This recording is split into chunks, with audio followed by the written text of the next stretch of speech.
হয় বন্ধুরা, প্রচণ্ড গরম। এই গরমে দুপুরবেলা রাস্তাঘাটে একটা লোকজন বেরাতে ভয় পায়, মানে বেরাচ্ছে না, লিটারালি বেরাচ্ছে না। আজকে আমি ছুটির দিন ছিল, রাস্তায় বেরিয়েছিলাম, দেখলাম যে লোকজনই নেই, যাদের খুব প্রয়োজন তারা রাস্তায় বেরাচ্ছে। কিন্তু আমরা এই গরমকে উপেক্ষা করেও রাইডে বেরাই, মানে ইনফ্যাক্ট এখনও রাইডে বেরাচ্ছ, অনেকে বেরাচ্ছে, আমি দেখছি এমন অনেক রাইডার ভাই বোনকে দেখছি। কেউ দার্জিলিং যাচ্ছ, কেউ অরুণাচল যাচ্ছ, কেউ কিছুদিন পর লাদাখ ট্রিপ শুরু হবে, লাদাখে যাবে। কিন্তু এই ঠান্ডার দেশে পৌঁছানোর আগেও না আমাদের দিতে হয় চরম পরীক্ষা, মানে গরমের রাস্তা পুরো দেশগুলো পেরিয়ে আমাদের ঠান্ডার দেশে পৌঁছাতে হয়। আর এই গরমে রাইডের সময় আমাদের কষ্ট হয়, সাধারণ লোকভাবে কষ্ট হয় না, কিন্তু আমাদের কষ্ট হয়। কিন্তু তোমরা যদি কিছু জিনিস মাথায় রাখো না, এই গরমে না কষ্ট একটু কম পাবে। অনেকে গরমে ডিহাইড্রেট হয়ে পড়ো, অনেকে গরমে মাথা ঘুরে যায়, অনেক কষ্ট হয়, শরীর থেকে জল বেরিয়ে যায়, অস্বস্তি হয়, তাড়াতাড়ি ক্লান্ত হয়ে পড়ো। তো এই কিছু জিনিস যদি তুমি মাথায় রাখো তাহলে দেখবে তুমি অনেক আরাম পাবে রাইড করে। প্রথমেই বলি, গরমের দিনে কখনোই হাফ হেলমেট পরে রাইড করবে না। ইভেন পিলিয়নকেও বলবে ফুল হেলমেট পরতে। হাফ হেলমেট পরে কখনোই রাইড করা উচিত না, সব সময় ফুল হেলমেট পরেই রাইড করা উচিত, কারণ হাফ হেলমেটকে আমি সেফ বলে মনে করি না। গরমের দিনে তো যখন তুমি রাইড করছো, রাস্তায় যে লুটা, যে গরম তাপটা, কিন্তু যদি হেলমেটের কাঁচ না বন্ধ থাকে না, ভাইজার যদি না বন্ধ থাকে, তাহলে ওই লুটা লাগে। লুটা লেগে অনেক সময় কিন্তু অনেক অস্বস্তি হয়, দেখি মুখ চোখ শুকিয়ে যাবে, অনেকে সেন্সলেসও হয়ে যায়। আর গরমের দিনে বাড়িতে যতই আমরা হালকা জামা প্যান্ট পরি, রাইডে গিয়ে কিন্তু পুরো ফুল স্লিভ শার্ট পরবে, মানে এই অবধি হাতা আটকানো থাকে, কোথাও যেন রোদ না লাগে। গ্লাভস ইউজ করো, অনেকে তোমরা গ্লাভস ইউজ করো না, গ্লাভস ইউজ করো। আর সঙ্গে গ্লুকোজ ক্যারি করো। গ্লুকোজ যদি না থাকে, নুন চিনি কিছুটা প্যাকেটে নিয়ে নাও, একটা বোতলে 1 লিটার 1.5 লিটার বোতলে নুন চিনি জল গুলে 1-2 ঘন্টা পর পর কিন্তু মাঝে মাঝে অল্প অল্প করে খেও, কারণ শরীর থেকে অনেক জল বেরিয়ে যায়, তাই জন্য তোমাকে নুন চিনি জল বা গ্লুকোজ খেতে হবে মাঝে মাঝে। আর কেউ যেটা করো না, সেটা আমি তোমাকে বলি, আমি জানি, গ্যারান্টি দিয়ে বলছি, কেউ যেটা করো না সেটা হলো একটা পারলে ফোল্ডিং ছাতা রেখো। এখনকার দিনে বাইপাসে বা হাইওয়েতে দেখবে একটা সেট খুঁজে পাবে না। নতুন রাস্তা যেগুলো হয়েছে না, একটা গাছ নেই রাস্তার ধারে, সেখানে প্রচুর প্রবলেম হয়। তোমরা যারা এখান থেকে এখন শিলিগুড়ি যাচ্ছ বা দার্জিলিং রাইডে যাচ্ছ, তারা জানো যে বহরমপুর পেরানোর পর থেকে আপ টু মালদা বাইপাস একটাও তুমি সেট খুঁজে দেখাতে পারবে? একটা সেট খুঁজে দেখাতে পারবে না।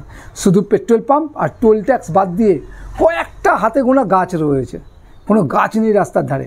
সেখানে রাস্তা চলতে চলতে তোমার যদি শরীর খারাপ লাগে, একটু যদি রেস্ট নেওয়ার কথা ভাবো না, একটাও সেট পাবে না। তো ওই ফোল্ডিং ছাতাটা থাকলে খুলে অ্যাটলিস্ট খানিকক্ষণ নিজের মতো একটা ছাওয়া তৈরি করে দাঁড়াতে পারবে। তো ডাইরেক্ট রোদের নিচে তোমাকে দাঁড়াতে হবে না, একটা ছাতা ক্যারি করো। পারলে এরকম একটা ফ্ল্যাক্স ক্যারি করো।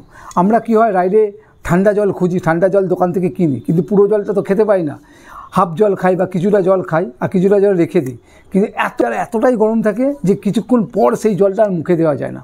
তো এর আগে এটা ওয়াটার ফ্লাক্স, এই ফ্লাক্সগুলোতে জল 5-6 ঘন্টা অবধি ঠান্ডা থাকে বা আরও বেশি ঠান্ডা থাকে, আরও বেশিক্ষণ ঠান্ডা থাকে। তো এরকম একটা ফ্ল্যাক্স ক্যারি করো। এগুলো তোমরা অ্যামাজন, ফ্লিপকার্টে অ্যাভেলেবেল পেয়ে যাবে। এগুলো নায়াসা বা সেলোর বা অনেক কোম্পানি পেয়ে যাবে। একটু ভালো কোম্পানি থেকে কিনে নিও, 600-700 টাকা বা 700-800 টাকায় দাম নেবে। কোয়ালিটি ওয়াইজে দাম নির্ভর করে। 1-1.5 লিটারই কিনো। 1.5 লিটার হলে দুজন যদি পিলিয়ন যাও তাহলে সাফিসিয়েন্ট, কিছুটা হলে গলা ভেজানোর মতন ঠান্ডা জল তুমি পাবে। কথা হলো, রাইডে গিয়ে ভুলভাল খাবার খাবে না। সকালবেলা রাইডে বেরিয়েছো, কোথাও গিয়ে কচুরি খেয়ে নিলে, পরোটা খেয়ে নিলে, এরকম করো না। যতটা পারবে লাইট খাবার খাও, চা কম খাও, স্মোক কম করো, তাহলে দেখবে না শরীরে কষ্ট কম হবে। আর সকালবেলা ব্রেকফাস্টে লুচি তরকারি ভুলভাল জায়গা থেকে খেও না। পারলে সকালবেলা বাড়ি থেকে বেরোনোর আগে কিছুটা রাইস নিয়ে নাও। আমরা যখন যাই, রাইস একটু ফ্রাই করে, হালকা করে ফ্রাই করে, তাতে গাজর বিনস কেটে ডিম ভেজে ওর মধ্যে ডিমের ওই ভুজিয়া টাইপের করে নিয়ে যাই, ওটাই খেয়ে নিই। ওটা কিন্তু অনেক কাজের, এবং তোমার পেট খারাপও হবে না, কারণ শরীর থেকে জল বেরিয়ে যায় না, বাইরে টেম্পারেচার এত বেশি, ডিহাইড্রেট হয়ে পড়ি। তো এই কটা জিনিস মাথায় রেখে রাইড করো, দেখবে রাইডটা আরও সুন্দর হবে, ভালো থাকবে।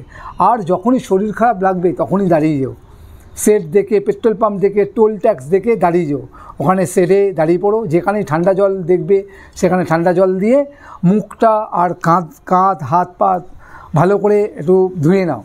আর গাড়িকে ওভারহিটেড করো না, এত ওয়েদার গরম, সেখানে ওভারহিটেড প্রচুর টানাটানি করো না, গাড়িরও কষ্ট হয়, তোমার যেমন কষ্ট হয় গাড়িরও কষ্ট হয়। তো গাড়িকে নিজের মতন নিজের ছন্দে গাড়িকে আস্তে আস্তে একটা আইডিয়াল স্পিডে চালাও, দেখবে রাইডটা অনেক সুন্দরভাবে কমপ্লিট করতে পারবে, তোমারও ক্ষতি হবে না, তোমার বাইকেরও ক্ষতি হবে না। তো সবাই রইল, তোমরা যারা রাইডে এখন বেরাচ্ছ সবাই ভালো থেকো। আর আমার এই ভিডিও বা কথাবার্তা তোমাদের যদি ভালো লেগে থাকে তাহলে আমার এই ফেসবুকে আমাকে ফলো করতে পারো, বা ইউটিউবেও আমার সেম নামে চ্যানেল আছে, যারা জানো না তাদেরকেও বলি, তারা ইউটিউবে আমার চ্যানেলটাকেও সাবস্ক্রাইব করতে পারো। আর এরকম ধরনের ভিডিও তোমরা যদি আরও পেতে চাও বা জানতে চাও তাহলে আমাকে কমেন্ট করে জানাও, আমার ভালো লাগবে, আমি আরও নতুন নতুন এরকম টাইপের তোমাদের জন্য ভিডিও আনবো। তো সবাই ভালো থেকো, সেফফুলি রাইড করো, টাটা।